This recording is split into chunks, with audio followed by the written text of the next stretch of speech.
Okay, now let's take a look at how to make a D minor chord. Now we've learned how to make the E minor and the A minor, both open position minor chords. There's really only one other open position minor chord, and that is the D minor. So now let's take a look at how to make the D minor.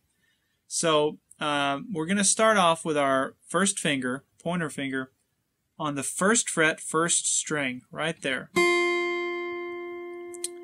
And the note you're making is an F note. The next finger we're going to put down on the fretboard is our middle finger, and we're going to put it on the second fret, third string, just like that. So again, first finger on the first fret, first string. That one's pretty easy. Second finger on the third string, second fret, like that.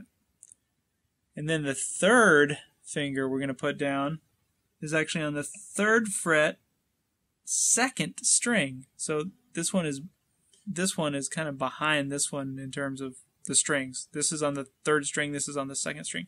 So that one is a little weird. I remember when I first made this, this was one that was kind of confusing. And what you'll notice is, and maybe this is just my hand, but these two fingers are up nice and close to the fret.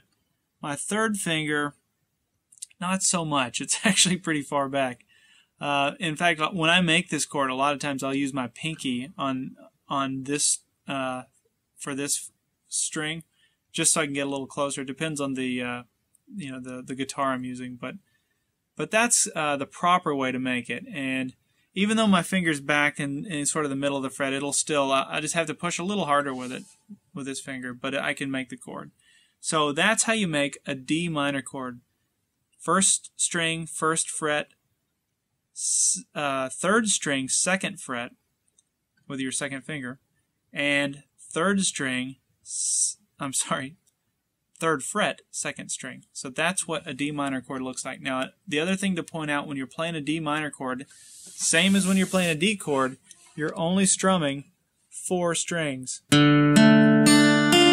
Only strumming the top 4 strings. You're actually leaving off the 6th string and the 5th string, the E and the A. You're not playing those two.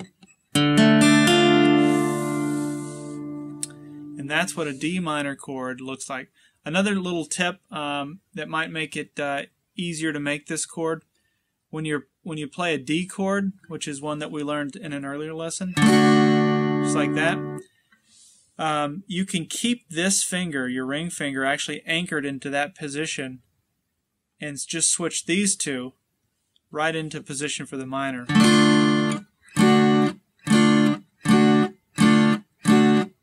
That's kind of a good exercise, and you can see that switching between the D major and the D minor is actually just moving these two fingers around.